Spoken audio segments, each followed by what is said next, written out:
За тэгэхээр яг өнөөдөр та хэд маань яг бэлэн хариулах тоог бол байх шиг байна л да. Тэгээд дашборд дээр бид нэр мэдээлэлээ ингээ бодиттой харах чиж зөв ажил хийх байх. Тэгэхээр тоо маань бол нийт ахмадуудын тэтгэврээ нэмүүлэх өргөдөл гомдлоос илүүтэйгээр эмийн өргөдөл гомдол даваа явчих чинь гэдэгт бол ямар ч одоо эрүүл ухаантай хүн эцэхэд хэцүү байна. Тэгэхээр бид нэр мэдээлэлээ яаж цуглуулад байна яг бодит одоо бид нэр анхаарах ёсгүй эренбийн доор байгаа зүйл дээр илүү анхаараа явчих гээд байгаа байхгүй юу.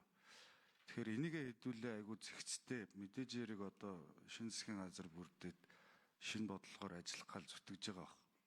Тэр энийгээ хэдүүлээ нөө оншоо зөв тогтоочвол эмчилгээгээ зөв хийчих байх.